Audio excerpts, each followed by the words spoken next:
dengan terbentuknya cara berpikir dan perilaku diyakini oleh individu tersebut, maka inilah yang akan membentuk filosofi kehidupan.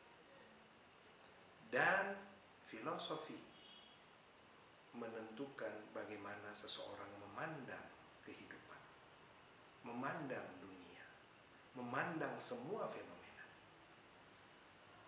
Sebagai contoh, apabila saya memiliki percaya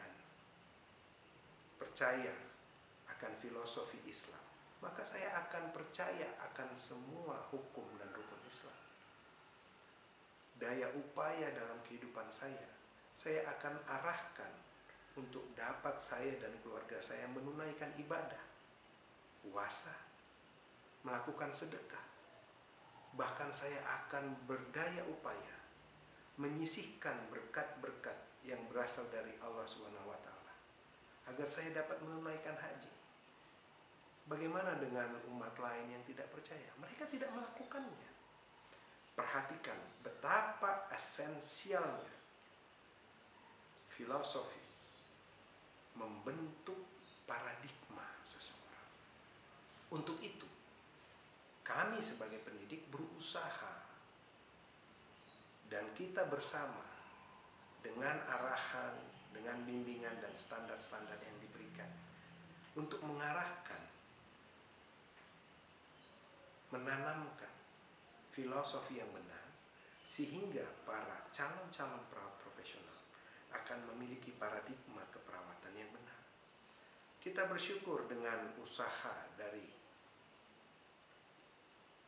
para perawat-perawat profesional terdahulu kita, sehingga mereka dapat menyimpulkan 4 meta paradigma keperawatan, yaitu manusia, sehat dan sakit, lingkungan, serta keperawatan. Dan kita sebagai perawat di dalam melaksanakan keperawatan dan penelitian berangkat dari paradigma tersebut. Nah, setelah memiliki paradigma, kita akan menginterpretasikan fenomena. Sebuah fenomena diinterpretasikan, maka akan muncul definisi dan keterangan. Pada saat seseorang ditanya, coba tolong definisikan apa itu keperawatan, maka orang tersebut sedang berbicara tentang single fenomena, satu fenomena tunggal, yaitu keperawatan. Tetapi apabila individu tersebut diminta untuk menerangkan keperawatan mandiri, maka ada 2 fenomena yang diterangkan, namun bergabung menjadi sebuah fenomena baru yang disebut dengan konstruk. Apabila sebuah fenomena itu didefinisikan dan diterangkan, dipahami oleh individu, maka itu disebut konsep.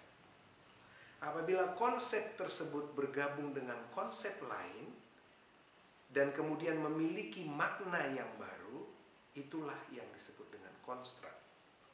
Contoh yang tadi, perawatan mandiri. Contoh yang lain, jatuh dan cinta.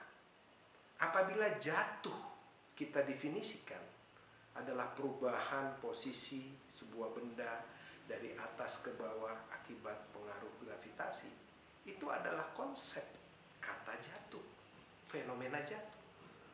Cinta adalah, silahkan Anda definisikan sendiri. Tapi apabila digabung, tentu maknanya akan berbeda.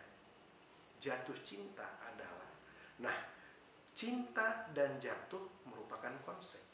Apabila digabung menjadi konstruk. Dan kita perlu ingat bahwa konstruk lebih sulit untuk dipahami dan diukur karena lebih abstrak sifatnya. Dan apabila konsep dan konstruk ini kita gabungkan untuk menerangkan sebuah fenomena besar, maka itulah yang disebut dengan teori. Sebagai contoh, kita akan menerangkan kebutuhan. Kebutuhan itu yang terbanyak adalah kebutuhan fisik. Kebutuhan fisik, konstruk. Kemudian kebutuhan rasa aman, konstruk. Cinta, mencintai. Kemudian harga diri, konstruk. Sampai yang tertinggi adalah aktualisasi diri. Kalau kita perhatikan, dari kelima konstruk tersebut yang digambarkan dalam bentuk grafik piramida, sehingga mudah dipahami bahwa yang paling dasar adalah kebutuhan yang terbesar dan yang paling kecil adalah kebutuhan aktualisasi diri dan kebutuhan yang tertinggi, maka kita akan pahami dengan gambar tersebut dan kita akan lihat hubungannya satu sama lain. Maka menerangkan hal tersebut, fenomena kebutuhan tadi, kita sudah berbicara tentang teori. Jadi setiap teori memiliki fenomena-fenomena kecil yang disebut dengan konstruk dan konsep. Konstruk dan konsep apabila dituangkan dalam bentuk gambar, grafik, dengan tujuan mudah untuk dimengerti, hal tersebutlah yang disebut dengan model. Konstruk dan konsep dalam sebuah teori. Sebagai contoh, teori komunikasi. Ada message, ada sender, ada relayer, ada penerima. Masing-masing adalah konsep dan konstruk dan dihubungkan dengan garis dan tanda panah. Inilah yang disebut teori yang diterangkan dengan tanda panah, kotak, ataupun lingkaran. Inilah yang disebut dengan model. Dan apabila masing-masing konsep diukur, itulah yang disebut variabel. Variabel tentunya apabila kita berpikir secara sederhana, variabel terbagi dua. Independent variabel atau variabel bebas dan dependent variabel atau variabel terikat. Sekarang sudah semakin jelas kepada rekan-rekan sekalian betapa berhubungannya cara berpikir, filosofi, cara bertindak yang membentuk paradigma. Kemudian paradigma memampukan seseorang menilai fenomena, dan kemudian fenomena tersebut diterangkan dalam suatu skema yang besar disebut teori, digambarkan dengan bentuk gambar atau grafik disebut dengan model, dan apabila fenomena tersebut tunggal disebut dengan konsep, fenomena yang lain yang digabungkan dan memiliki makna tersendiri disebut konstruk, dan apabila diukur disebut dengan variabel. Kita kembali kepada kalimat bijaksana Mulasada. Apabila seseorang, if one closes one's eyes, that is, if one pretend to pass the philosophical intelligence. Apabila seseorang menutup matanya sebelah.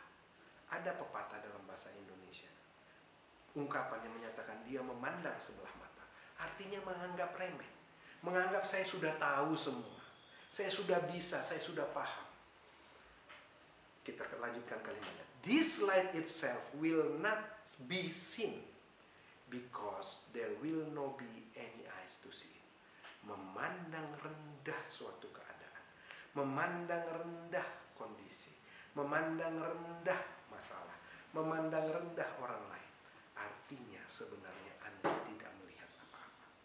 Untuk itu, artinya kalau kita simpulkan secara besar, kebenaran Al-Quran, kebenaran Weda, kebenaran Tipitaka, kebenaran Alkitab merupakan matahari yang memampukan menyebabkan seseorang berpikir